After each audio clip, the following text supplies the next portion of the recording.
Today for Cars like Carro, we're going to be taking a look at the new Honda Fit GR series. As you can see, its front face is something of an interesting choice for Honda to pursue. You can also find this flat front face on the new Honda Civic as well as the new Honda Freed.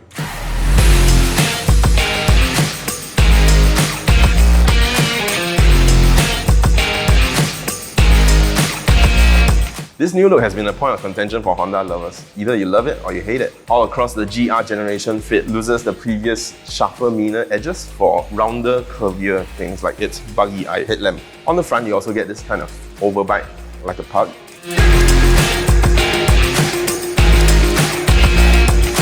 Over to the rear, you can see that the spoiler shrinks and reduces to a really small piece.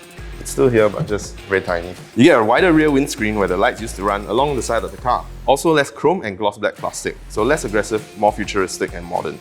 Below where there were non-functioning air vents are now safety reflectors. Exhaust is hidden away out of sight for a very clean rear end look. This subcompact hatchback has for decades been one of Singapore's most popular choices, owing to its attractive depreciation as well as decent fuel economy.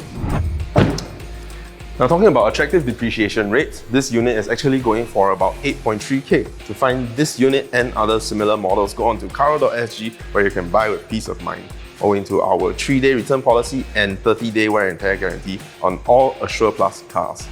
Inside the dash, you get a fully digital dash. Now check this out.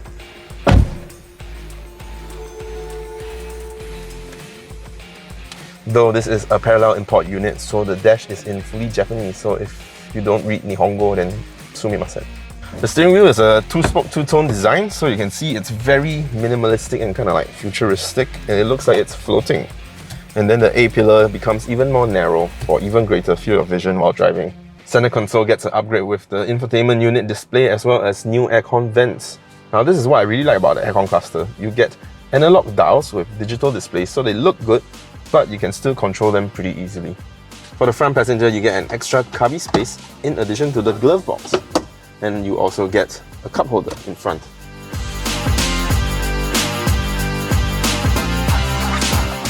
Now in the rear, I really don't know how they do, but Honda does magic with the jazz in their Fit space. Just look at this knee room and this headroom within this subcompact hatchback.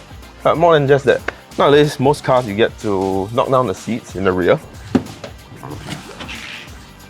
But for Hondas, you get to do this as well. So if you want to bring taller items like a plant from IKEA, no problem at all.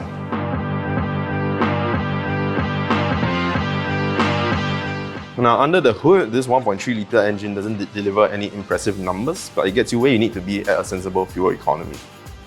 And of course, this being a Honda, you do get Earth Dreams CVT as well as iVTEC. Where previous generations of Honda Fits have been one of Singapore's most popular drives, will this live up to the success of its predecessors?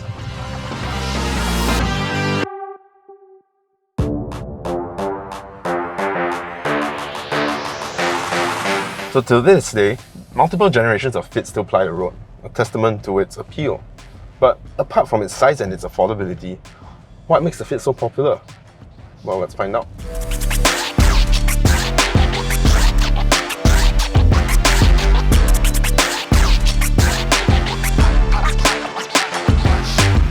To start off, we'll talk about the GE Fit. It has a minish looking front with slopes and curves, and it kind of resembles like a bean because of its singular shape.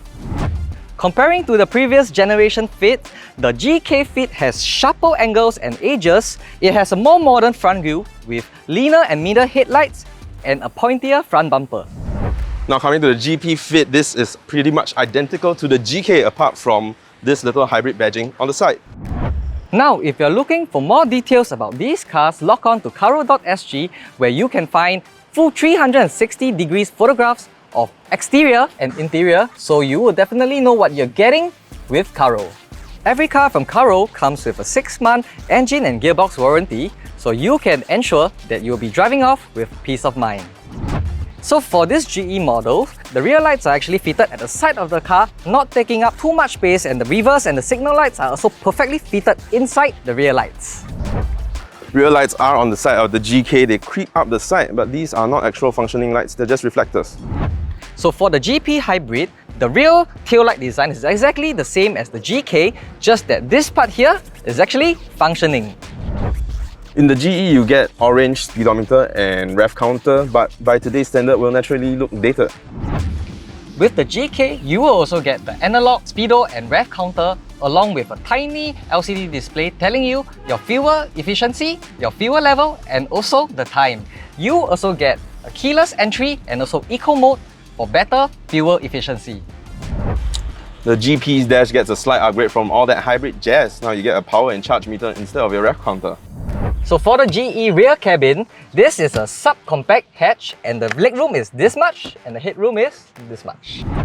In the GK, you get this amount of legroom and this amount of headroom, which is quite impressive for a subcompact hatch. It's not something that you can find inside like a Mazda 2. So for the GP hybrid model, you pretty much get the same rear cabin space as the GK model. There you go, the difference between 4 generations of Honda Fit. So throughout the years, Honda actually changed their design to cater to the demands of the public. Some racer fanboys may prefer the aggressive look of the GK model and some may prefer the more demure looking GR model. Which model of this 4th generation of Fit do you prefer? Do let us know in the comment section below and log on to Carro.sg to find out more information about these cars. Thanks for watching, and if you like what you see, don't forget to like, share and subscribe.